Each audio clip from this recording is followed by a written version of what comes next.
Hi every one. കഴിഞ്ഞൊരു ക്ലാസ്സിൽ നമ്മൾ മാനുവൽ ഓഫ് ഓഫീസ് പ്രൊസീജിയറിൻ്റെ ടേബിൾ ഓഫ് കണ്ടൻസ് ഡിസ്കസ് ചെയ്തിരുന്നു.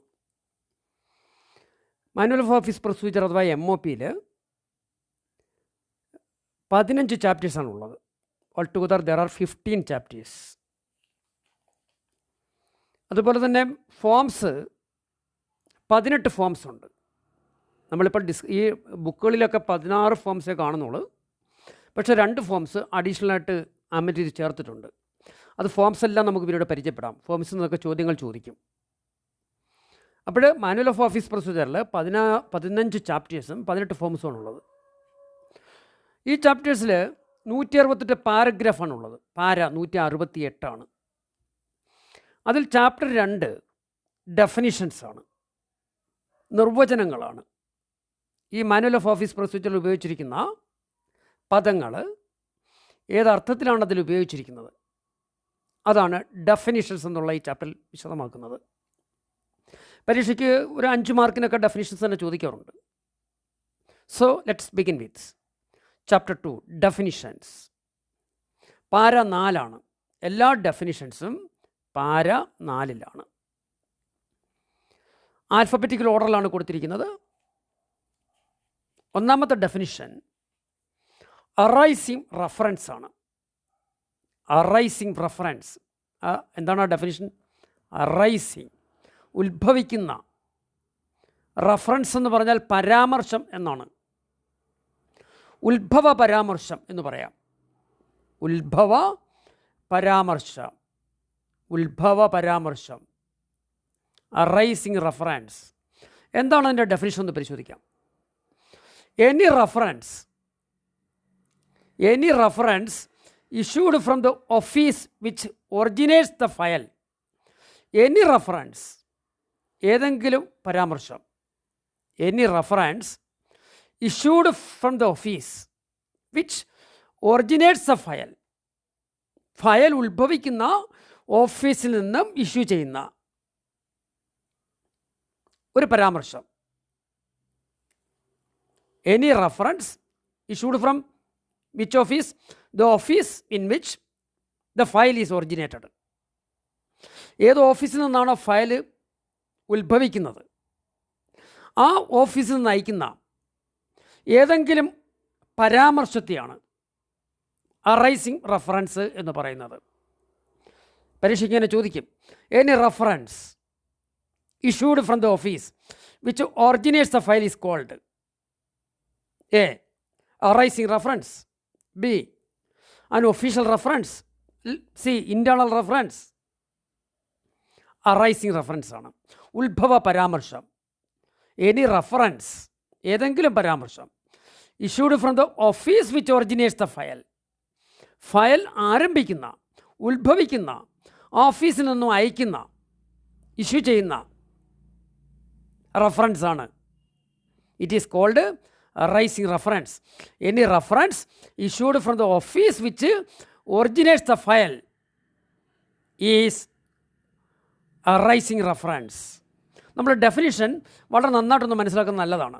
കാരണം ഡെഫിനിഷൻ മനസ്സിലാക്കി കഴിഞ്ഞാൽ പിന്നീട് നമുക്ക് ആ പാരഗ്രാഫിലെ കാര്യം ഓരോ ഡെഫിനിഷനെയും ബേസ് ചെയ്തിട്ടാണ് ഓരോ ചാപ്റ്ററിലും ഈ ഓരോന്നിനെക്കുറിച്ചും ചാപ്റ്ററിൽ വിശദീകരണങ്ങളുണ്ട്.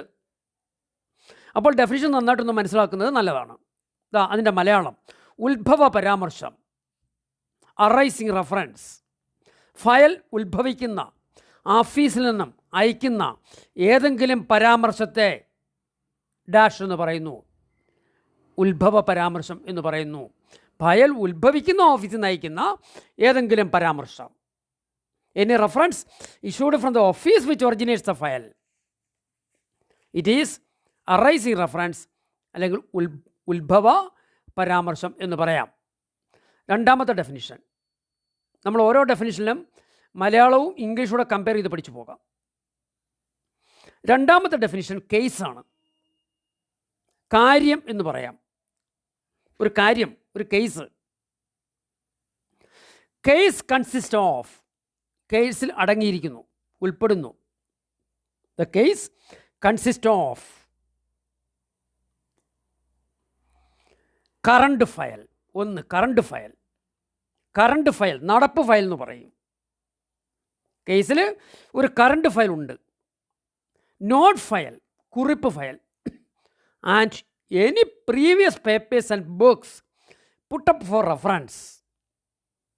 എനി പ്രീവിയസ് പേപ്പേഴ്സ്, ഏതെങ്കിലും മുൻ കടലാസുകൾ, അതുപോലെ പുസ്തകങ്ങൾ. പുട്ട് അപ്പ് ഫോർ റെഫറൻസ്, പരാമർശത്തിനായി സമർപ്പിച്ചിട്ടുള്ള. അതായത് കേസെന്ന് പറഞ്ഞാൽ അതിലെന്തൊക്കെ ഉൾപ്പെടുന്നു? ഒരു നടപ്പ് ഫയൽ ഉണ്ടാവും, ഒരു കറണ്ട് ഫയൽ വരും.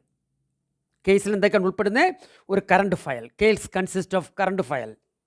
ദെൻ നോട്ട് ഫയൽ, കുറിപ്പ് ഫയൽ എന്ന് പറയും മലയാളം. കുറിപ്പ് ഫയൽ, കുറിപ്പ് ഫയൽ. കറണ്ട് ഫയൽ എന്ന നടപ്പ് ഫയലാണ്. ഇതൊന്നും ഇപ്പോൾ ആരും എഴുതിയെടുക്കണമെന്നില്ല, ജസ്റ്റ് ഒന്ന് കേട്ടോണ്ടിരുന്നാൽ മതി. നടപ്പ് ഫയലാണ്. അപ്പോൾ കേസിൽ എന്തൊക്കെ ഉൾപ്പെടുന്നു? ഒരു കറണ്ട് ഫയൽ ഉൾപ്പെടുന്നു. ഒന്ന്, ഒരു കറണ്ട് ഫയൽ. കേസിൽ ഒരു കറണ്ട് ഫയൽ വരുന്നു, അല്ലെങ്കിൽ നടപ്പ് ഫയൽ മലയാളം. പിന്നെ രണ്ടാമതായിട്ട് വരുന്നത് ഒരു നോട്ട് ഫയൽ, ഒരു കുറിപ്പ് ഫയൽ വരുന്നു. അതുകൂടാതെ any previous papers and books, ഏതെങ്കിലും മുൻകടലാസ്, ഏതെങ്കിലും മുൻകടലാസ്. ബുക്കുകൾ, മുൻകടലാസും ബുക്കുകൾ. Put up four reference. പുട്ടപ്പ് ചെയ്യാന്ന് പറയുന്നത് നമ്മൾ സമർപ്പിക്കുക എന്നാണ് പറയുന്നത്, അല്ലേ? അങ്ങനെ സമർപ്പിച്ചിട്ടുള്ള, എന്തിന് സമർപ്പിച്ചിട്ടുള്ള? റെഫറൻസിന് വേണ്ടി സമർപ്പിച്ചിട്ടുള്ള, പരാമർശത്തിന് വേണ്ടി സമർപ്പിച്ചിട്ടുള്ള മുൻ പേപ്പേഴ്സ്, ബുക്കുകളും ഒക്കെ ഉൾപ്പെടുന്നു. അപ്പോൾ പരീക്ഷയ്ക്ക് അങ്ങനെ ചോദിക്കും. അല്ലെങ്കിൽ current consist of dash dash dash blank. A, current file, not file. Then any previous books, any previous papers and books put up for reference, all the above. അപ്പോൾ ഒരു കാര്യം അല്ലെ ഒരു കറണ്ട് ഫയൽ എന്ന് പറഞ്ഞാൽ, ഒരു കേസ് എന്ന് പറഞ്ഞാൽ എന്തൊക്കെയാണ് അതിൽ വരുന്നത്? ഒരു കേസിൽ ഒരു കറണ്ട് ഫയൽ ഉണ്ടാവും, അല്ലേ? ഒരു കറണ്ട് ഫയൽ വരും, നോട്ട് ഫയൽ വരും. അതുകൂടാതെ any previous papers and books put up for reference. ഇത് മലയാളം എങ്ങനെ പറഞ്ഞേക്കെന്ന് നോക്കാം. കറണ്ട് ഫയൽ,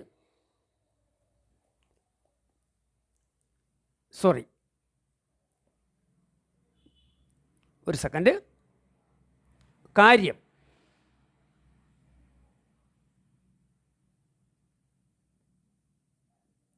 ഒരു സെക്കൻഡ് അതിലേക്ക് വരും.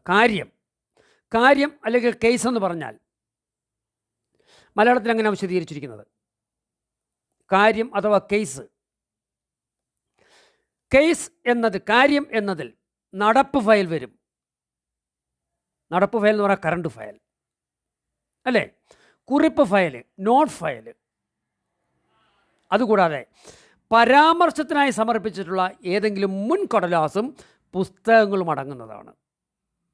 കാര്യം എന്നതിൽ നടപ്പ് ഫയൽ ഉൾപ്പെടുന്നു, കുറിപ്പ് ഫയൽ വരുന്നു, പരാമർശത്തിനായി സമർപ്പിച്ചിട്ടുള്ള ഏതെങ്കിലും മുൻ കടലാസും പുസ്തകങ്ങളും വരുന്നതാണ്. ഇപ്പം പരീക്ഷയ്ക്ക് ഇങ്ങനെ ചോദിക്കാം. Dash consist of current file, note file and any previous papers and books submitted four reference. അത് കേസാണ്. ഒരു കേസെന്ന് പറഞ്ഞാൽ നടപ്പ് ഫയൽ വരും, കുറിപ്പ് ഫയൽ വരും, പിന്നെ റെഫറൻസിന് വേണ്ടി സമർപ്പിച്ചിട്ടുള്ള മുൻകടലാസ് വരും, അതുപോലെയുള്ള പുസ്തകങ്ങളും വരും. അടുത്ത മൂന്നാമത്തെ ഡെഫിനിഷൻ ഇംഗ്ലീഷ് നോക്കാം ആദ്യം. കറണ്ട് എന്ന് പറഞ്ഞാൽ നടപ്പ് എന്നാണ് അർത്ഥം. കറണ്ട് എന്ന് പറഞ്ഞാൽ എന്താണ്? നടപ്പ്. മലയാളം വേണേൽ നോട്ട് ചെയ്ത് പോകാം. കറണ്ട്, നടപ്പ്, നടപ്പ്.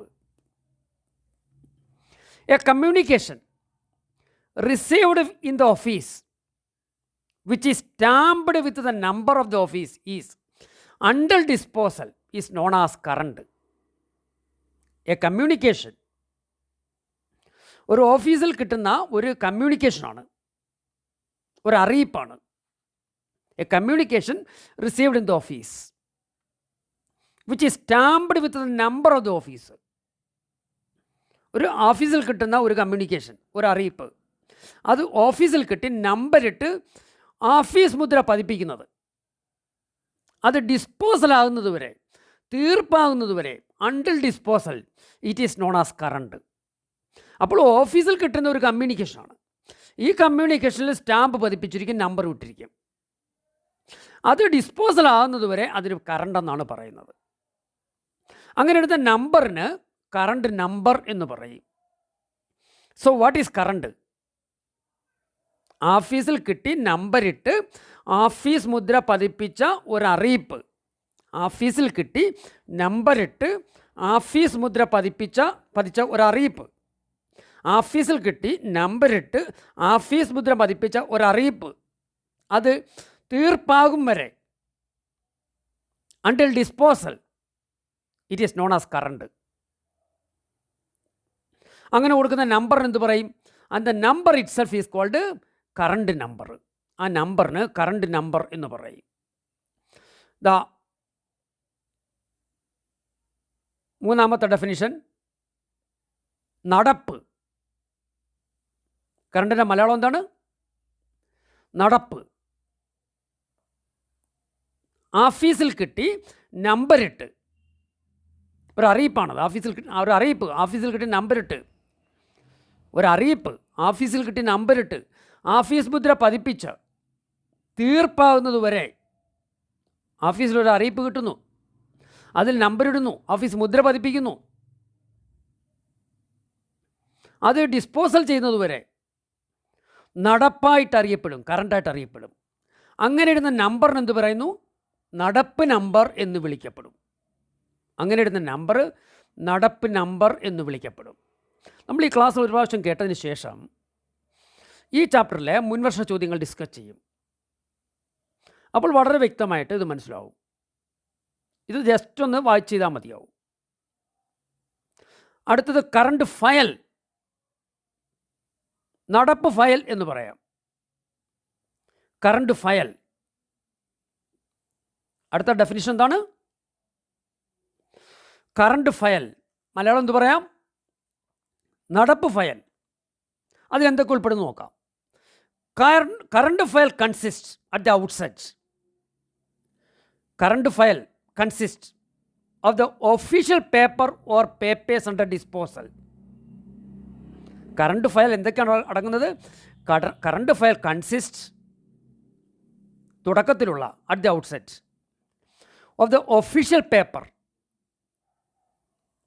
Or papers under disposal. Official paper, papers, ഡിസ്പോസലിനിരിക്കുന്ന, തീർപ്പിനിരിക്കുന്ന ഒഫീഷ്യൽ പേപ്പർ, ഔദ്യോഗിക കടലാസ് അല്ല കടലാസുകൾ, ടു വിച്ച്, അതിനോട്, സബ്സിക്വൻ്റ്ലി, പിന്നീട്, added the office copies of intermediate official reference. പിന്നെ ഇടയ്ക്കിടയ്ക്കുണ്ടാകുന്ന പരാമർശങ്ങൾക്കുള്ള ഇൻ്റർമീഡിയറ്റ് ഒഫീഷ്യൽ റെഫറൻസ്, ഇടയ്ക്കിടയ്ക്കുള്ള പരാമർശങ്ങൾ, അതായത് ഒഫീഷ്യൽ പേപ്പറും പേപ്പേഴ്സും ഉണ്ടാവും ഡിസ്പോസലിരിക്കുന്നത്. അതോടൊപ്പം തന്നെ സബ്സിക്വൻ്റായിട്ട് അതിനോട് ചേർക്കുന്ന ഇൻ്റർമീഡിയറ്റ് ഒഫീഷ്യൽ റെഫറൻസിൻ്റെ ഇടയ്ക്കുള്ള ഔദ്യോഗികമായിട്ടുള്ള പരാമർശങ്ങൾ and the replies to such references, അങ്ങനെയുള്ള പരാമർശങ്ങളുടെ മറുപടികൾ, ഇത് മൊത്തത്തിൽ ഇതെല്ലാം the whole being arranged chronologically, ഇതെല്ലാം തന്നെ ഒരു കാലാനുസാരമായിട്ട് അറേഞ്ച് ചെയ്തിരിക്കണം, അടുക്കി വെച്ചിരിക്കണം. അപ്പോൾ കറണ്ട് ഫയൽ എന്ന് പറഞ്ഞാൽ എന്താണ്? കറണ്ട് ഫയലിൽ എന്തൊക്കെയാണ് ഉൾപ്പെടുന്നത്? ഇപ്പോൾ തുടക്കത്തിലുള്ള ഒഫീഷ്യൽ പേപ്പർ ആൻഡ് പേപ്പേഴ്സും വരുന്നുണ്ട്. Current file consist at the outset of the official paper or papers under disposal. തീർപ്പ് കൽപ്പിക്കാനിരിക്കുന്ന ഔദ്യോഗികമായ പേപ്പർ അല്ലെ പേപ്പറുകൾ, അതോടൊപ്പം അതിനോട് ചേർക്കുക, ടു വിച്ച്, സബ്സിക്വൻ്റ്ലി ആഡഡ്, പിന്നീട് ചേർക്കുന്നത്, the office copies of the intermediate official reference, ഇടയ്ക്കുണ്ടാകുന്ന ഔദ്യോഗികമായിട്ടുള്ള പരാമർശത്തിൻ്റെ ഓഫീസ് കോപ്പികൾ, and the replies to such references, ഇനി അങ്ങനെയുള്ള പരാമർശങ്ങൾക്കുള്ള മറുപടികൾ, ഇതെല്ലാം the whole being arranged chronologically. അപ്പോൾ നമുക്കതിൻ്റെ മലയാളത്തിൽ എങ്ങനെയാണ് പറഞ്ഞിരിക്കുന്നത് നോക്കാം. കറണ്ട് ഫയൽ, കറണ്ട് ഫയൽ, നടപ്പ് ഫയൽ എന്ന് മലയാളം പറയും അല്ലേ. ഇതിൽ തുടക്കത്തിൽ തീർപ്പിലിരിക്കുന്ന ഔദ്യോഗിക കടലാസോ കടലാസുകളെയോ, നടപ്പ് ഫയലിൽ എന്തൊക്കെയാണ് വരുന്നത്? നടപ്പ് ഫയലിൽ അറ്റ് ദി ഔട്ട്സെറ്റ്, തുടക്കത്തിൽ തീർപ്പിലിരിക്കുന്ന, current file consist of at the outset, ഇതിൽ തുടക്കത്തിൽ തീർപ്പിലിരിക്കുന്ന ഔദ്യോഗിക കടലാസ്, official paper or papers, official paper or papers, ഔദ്യോഗിക കടലാസ് അല്ലെ കടലാസുകൾ, പിന്നീട് അതിനോട് അല്ലെ അവയോട് പിന്നീട് ചേർക്കുന്ന, സബ്സിക്വൻ്റായിട്ട് ആഡ് ചെയ്യുന്ന ഇടയ്ക്കിടയ്ക്കുള്ള പരാമർശങ്ങൾക്കുള്ള മറുപടികൾ, ഇടയ്ക്കുള്ള പരാമർശങ്ങൾ, അതിൻ്റെ മറുപടികൾ, ഇതെല്ലാം ഉൾപ്പെടുന്നതാണ്. ഇവ മുഴുവനും കാലാനുസാര ക്രമത്തിൽ ക്രോണോളജിക്കൽ ഓർഡറിൽ അറേഞ്ച് ചെയ്യണം. ദ ഹോൾ ബീങ് അറേഞ്ച്ഡ്, അങ്ങനെ അറേഞ്ച് ചെയ്യപ്പെടുന്ന. അപ്പോൾ നടപ്പ് ഫയൽ എന്ന് പറഞ്ഞാൽ എന്തൊക്കെ വരുന്നു? ഇതിൽ തുടക്കത്തിൽ തീർപ്പിലിരിക്കുന്ന ഔദ്യോഗിക കടലാസ്, പിന്നീട് അത് അല്ലെ കടലാസുകൾ, പിന്നീട് അതിനോട് പിന്നീട് ചേർക്കുന്ന ഇടയ്ക്കിടയ്ക്കുള്ള പരാമർശങ്ങൾ, അതിൻ്റെ മറുപടികൾ, ഇതെല്ലാം ഉൾപ്പെടുന്നതാണ്. ഇവ മുഴുവനും എങ്ങനെ സൂക്ഷിക്കണം? ക്രോണോളജിക്കൽ ഓർഡറിൽ സൂക്ഷിക്കണം. അടുത്തൊരു ഡെഫിനിഷൻ,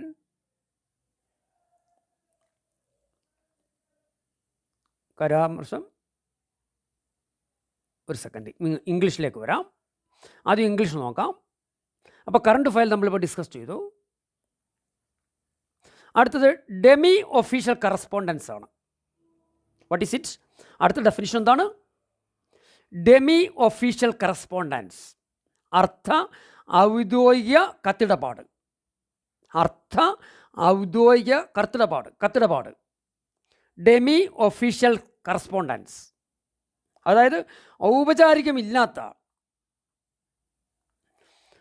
അതായത് ഫോർമാലിറ്റിയോ ഒന്നുമില്ലാത്ത, ഒഫീഷ്യൽ പ്രൊസീജിയറിൻ്റെ ഒരു ഫോർമാലിറ്റി ഇല്ലാത്ത, അതുപോലെ ഔദ്യോഗിക രേഖകൾ ഉൾപ്പെടുത്തുന്നത് ആശാസ്യമല്ലെന്ന് കരുതുന്ന, അഭിപ്രായമോ വിവരമോ കൈമാറ്റം ചെയ്യുന്നതിനോ വിനിമയം ചെയ്യുന്നതിനോ വേണ്ടി ഏതെങ്കിലും അഭിപ്രായം അല്ലെ ഒരു വിവരം, എന്നാൽ പൂർണ്ണമായും ഒഫീഷ്യൽ അല്ല, അതിൻ്റെ ഫോർമാലിറ്റി ഒന്നും ഇല്ലാതെ തന്നെയാണ്. ബന്ധപ്പെട്ട സർക്കാർ ഉദ്യോഗസ്ഥന്മാർ ഭരണപരമോ ഔദ്യോഗികമായ കാര്യങ്ങൾക്കായി പരസ്പരം അല്ലെങ്കിൽ പൊതുജനങ്ങളിൽ ആരെങ്കിലുമായോ കത്തിടപാടുകൾ നടത്തുമ്പോൾ അത്തരം കത്തിടപാടിനെയാണ് അർത്ഥ ഔദ്യോഗികം എന്ന് വിളിക്കുന്നത്. Correspondence is called demi official. ഒരു കറസ്പോണ്ടൻസിനെ, ഒരു കത്തിടപാടിനെ ഒരു അർത്ഥ ഔദ്യോഗികം എന്ന് വിളിക്കപ്പെടുന്നു. എപ്പോഴാണ്? A correspondence is called demi official when government officers correspond with each other. സർക്കാർ ഉദ്യോഗസ്ഥന്മാർ പരസ്പരം വിനിമയത്തിൽ ഏർപ്പെടുക. Or with any member of the public, അല്ലെ പൊതുജനങ്ങളുമായിട്ട്, പൊതുജനത്തിലുള്ള ഏതെങ്കിലും അംഗമായിട്ട് കത്തിടപാടുകൾ ചെയ്യുക. On administrative or official matters, ഏത് കാര്യത്തിലാണ്? ഭരണപരമായിട്ടുള്ളതോ അല്ല ഔദ്യോഗികമായ കാര്യങ്ങളിൽ. Without the formality of official procedure, ഔദ്യോഗിക നടപടിക്രമങ്ങളുടെ ഒരു ഔപചാരികതയില്ലാതെ, ഒരു ഔപചാരികത്വം കൂടാതെ തന്നെ, with a view to the interchange or communication of opinion. ഉണ്ടോ? ഇൻ്റർചേഞ്ചും കൈമാറ്റം ചെയ്യുക, അല്ലെങ്കിൽ കമ്മ്യൂണിക്കേഷൻ, വാർത്ത അങ്ങോട്ടും ഇങ്ങോട്ടും കൊടുക്കുക, അഭിപ്രായത്തിൻ്റെ ഒരു communication, or information which it may be considered undesirable to place on official record. അങ്ങനെയുള്ള കമ്മ്യൂണിക്കേഷനിലെ ഇൻഫർമേഷൻ ഇൻ്റർചേഞ്ച് ചെയ്യുന്നത് അൺഡിസൈറബിൾ ആണ്, അഭികാമ്യം അല്ല എന്ന് കണക്കാക്കുന്ന, to place on official record, ഔദ്യോഗിക രേഖകളിൽ ഉൾപ്പെടുത്തുന്നത് ആശാസ്യമല്ല എന്ന് കരുതുന്ന, ഔദ്യോഗിക രേഖകളിൽ ഉൾപ്പെടുത്തുന്നത് ആശാസ്യമല്ല എന്ന് കരുതുന്ന എന്തെങ്കിലും അഭിപ്രായം അല്ലെങ്കിൽ ഒരു വിവരം, അത് സർക്കാർ ഉദ്യോഗസ്ഥന്മാർ തമ്മിലാകാം, അല്ലെങ്കിൽ സർക്കാർ ഉദ്യോഗസ്ഥനും പൊതുജനത്തിലൊരു അംഗമായിട്ടും ആകാം. അത് എന്തിനെക്കുറിച്ചാണ്?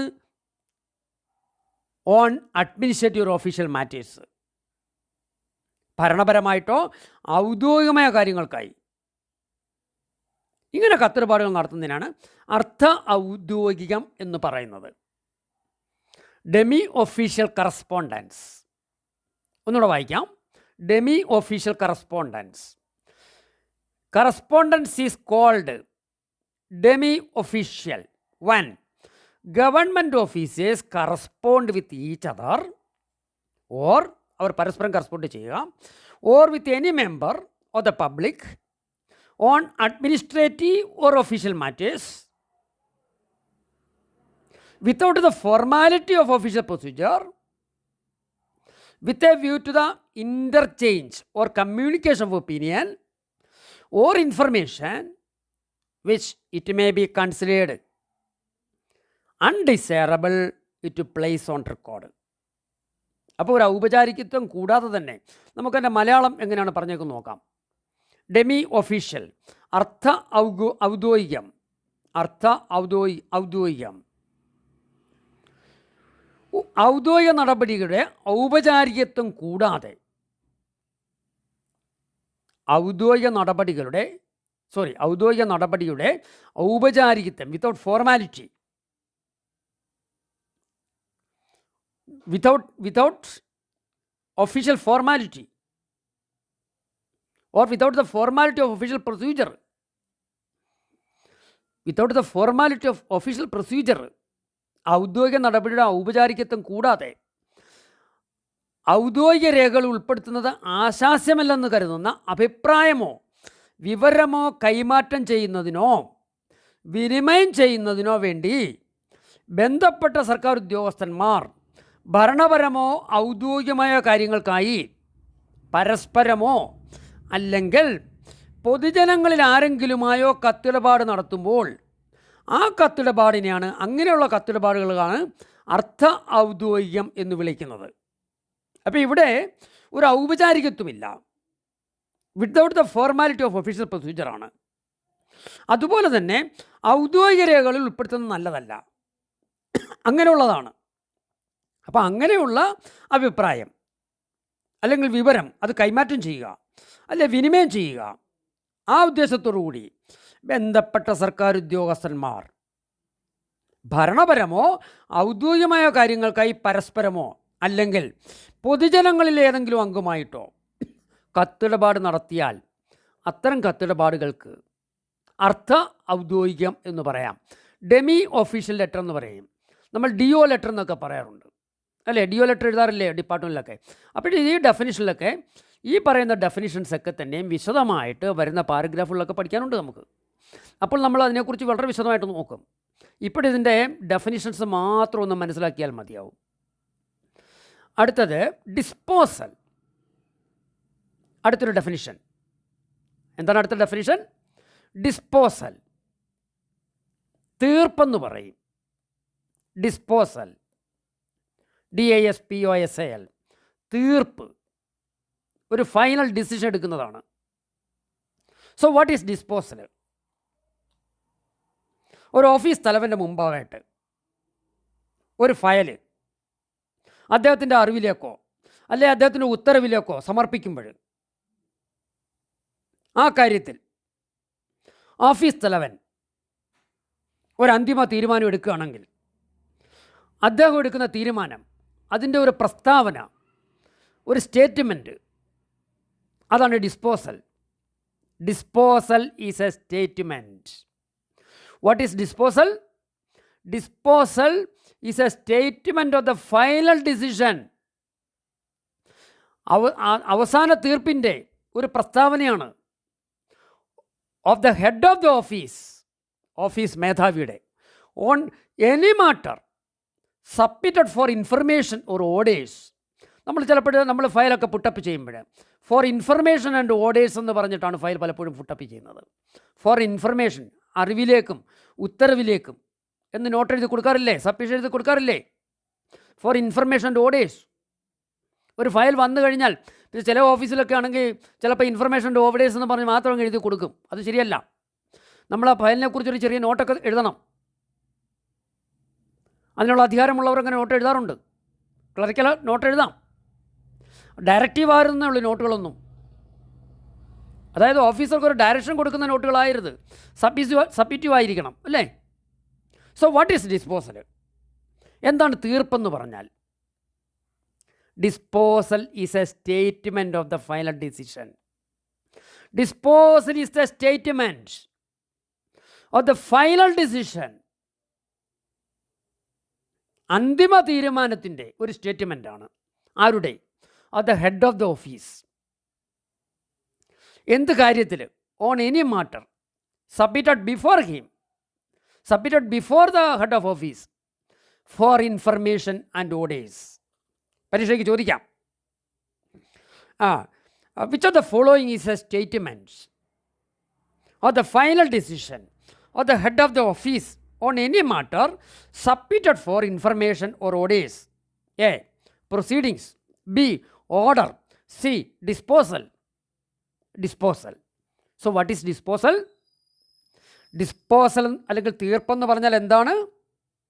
ഒരു ഓഫീസ് മേധാവിയുടെ അറിവിനോ ഉത്തരവുകൾക്കോ ആയി സമർപ്പിച്ചിട്ടുള്ള ഏതെങ്കിലും കാര്യത്തിൽ ഓഫീസ് തലവൻ്റെ അന്തിമ തീരുമാനത്തിൻ്റെ ഒരു സ്റ്റേറ്റ്മെൻറ്റാണ്.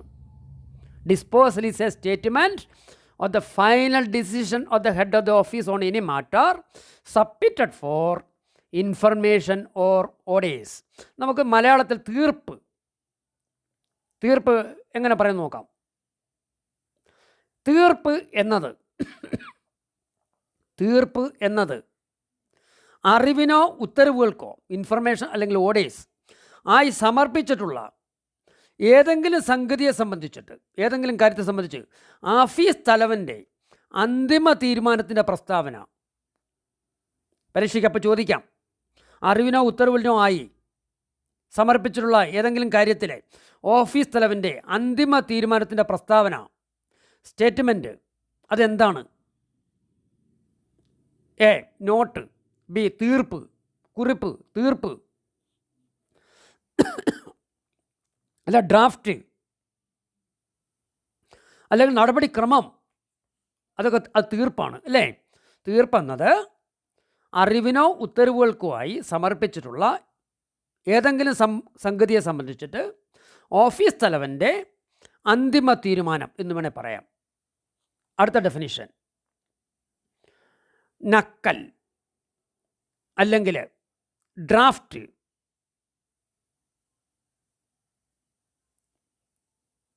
ഒരു സെക്കൻഡ്, ഇംഗ്ലീഷ് ഡ്രാഫ്റ്റിംഗ്. നക്കൽ തയ്യാറാക്കുന്നതിനാണ് നക്കൽ തയ്യാറാക്കൽ, അതാണ് ഡ്രാഫ്റ്റിംഗ് എന്ന് പറഞ്ഞാൽ. ഡ്രാഫ്റ്റ് എന്ന് പറഞ്ഞാൽ നക്കലാണ്. ഡ്രാഫ്റ്റിംഗ് നക്കൽ തയ്യാറാക്കലാണ്. നമ്മൾ നക്കൽ തയ്യാറാക്കത്തില്ലേ, ഡ്രാഫ്റ്റിംഗ് തയ്യാറാക്കി കൊടുക്കാറില്ലേ? അപ്പോൾ നക്കൽ തയ്യാറാക്കലാണ് ഡ്രാഫ്റ്റിംഗ് എന്ന് പറഞ്ഞാൽ. What is it? It is a preparation of any communication which it is proposed to issue. It is a preparation, തയ്യാറാക്കലാണ്. any communication proposed to issue, issue ചെയ്യുന്നതിന് വേണ്ടി, അയക്കുന്നതിന് വേണ്ടിയുള്ള ഏതെങ്കിലും കാര്യം, ഒരു communication. The preparation of any communication. ഒരു അയപ്പ്, ഒരു communication, അത് prepare ചെയ്യുക, ഇഷ്യൂ ചെയ്യുന്നതിന് വേണ്ടി. നക്കൽ തയ്യാറാക്കലാണ്.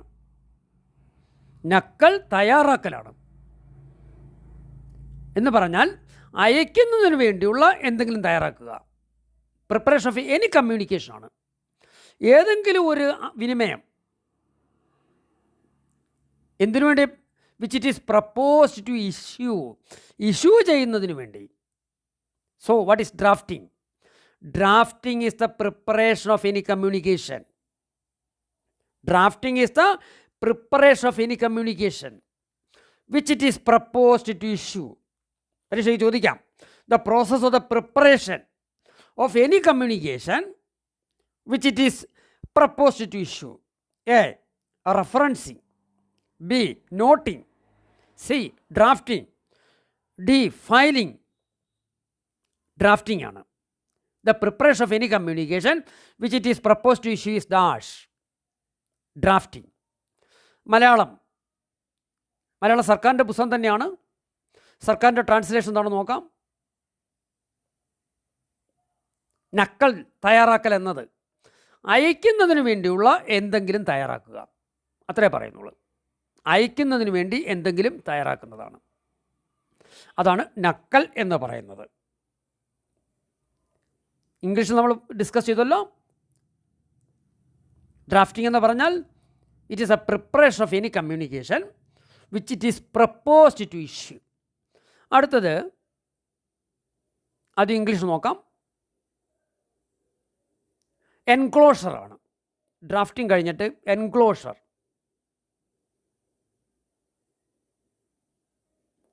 ഒരു second. Arising reference, current, demi official, disposal, drafting. അടുത്തത്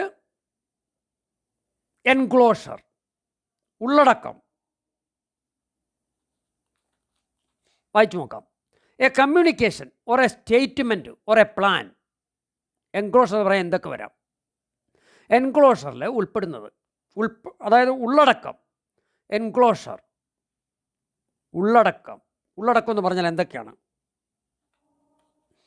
എ കമ്മ്യൂണിക്കേഷൻ എന്ന അറിയിപ്പാണ്. ഓർ എ സ്റ്റേറ്റ്മെൻറ്റ് അല്ലെങ്കിൽ ഒരു പ്രസ്താവന.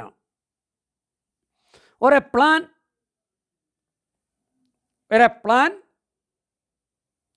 or a sketch or other documents which is attached to or accompanies another communication to supplement or elucidate the point.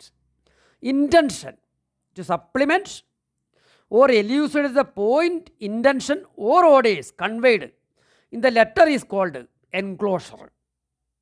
ഒരു അറിയിപ്പിൽ അടങ്ങിയിരിക്കുന്ന ഏതെങ്കിലും പ്രശ്നങ്ങൾക്കോ അല്ലെ ഉദ്ദേശങ്ങൾക്കോ അല്ലെ ഉത്തരവുകൾക്കോ അതിന് സപ്ലിമെൻ്റായിട്ട്, അനുപൂരകമായിട്ട്, അല്ലെ വിശദീകരണമായിട്ടോ വേറെ ഒരു എഴുത്തിൻ്റെ കൂടെ ചേർത്തോ അല്ലെങ്കിൽ അത് സഹിതമോ അയക്കുന്ന ഒരു കമ്മ്യൂണിക്കേഷൻ വരാം. അല്ലെങ്കിൽ സ്റ്റേറ്റ്മെൻറ്റ്, ഒരു പത്രികയാകാം, അല്ലെങ്കിൽ ഒരു പ്ലാനാകാം, അല്ലെങ്കിൽ ഒരു സ്കെച്ച്, ആകൃതിയാകാം, അല്ലെങ്കിൽ മറ്റ് രേഖകളാകാം. ഇപ്പം എൻക്ലോഷറിൽ എന്തൊക്കെയാണ് ഉൾപ്പെടുന്നത് യഥാർത്ഥത്തിൽ? A communication or statement or a plan. എൻക്ലോഷറിൽ വരുന്നത് ഏതൊക്കെ ഐറ്റംസാണ്? എ കമ്മ്യൂണിക്കേഷൻ, ഒരു കമ്മ്യൂണിക്കേഷൻ വരാം. Or a statement or plan, sketch or other documents, അല്ലെ അങ്ങനെയുള്ള മറ്റേതെങ്കിലും രേഖ which is attached to or accompanies another communication. നമ്മൾ ഏതെങ്കിലും മറ്റൊരു കമ്മ്യൂണിക്കേഷൻ്റെ കൂടെ വേറെ എഴുത്ത് അതിൻ്റെ കൂടെ അറ്റാച്ച് ചെയ്യുന്ന, അതിനെ സപ്പോർട്ട് ചെയ്യുന്നതിന്, സപ്ലിമെൻ്റ് ചെയ്യുന്ന, അനുപൂരകമായി, അല്ലെ എലൂസിഡേറ്റ് ദ പോയിൻ്റ്, അതിലെ പോയിൻ്റ് അത് വ്യക്തമാക്കുന്നതിന്, എലൂസിഡേറ്റ് ചെയ്യുന്നതിന്, അല്ല അതിൻ്റെ ഉദ്ദേശം എലൂസിഡേറ്റ് ചെയ്യുന്നതിന്, അല്ലെങ്കിൽ or orders conveyed in the letter,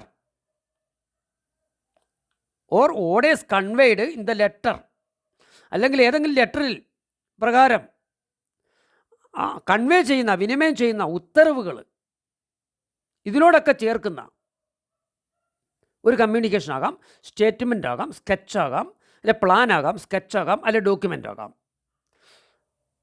അപ്പോൾ ഒരു ഉള്ളടക്കം എന്ന് പറഞ്ഞാൽ ഒരു അറിയിപ്പിൽ അടങ്ങിയിരിക്കുന്ന പ്രശ്നങ്ങൾക്കോ ഉദ്ദേശങ്ങൾക്കോ ഉത്തരവുകൾക്കോ അനുപൂരകമായിട്ട് ഏതെങ്കിലും ഒരു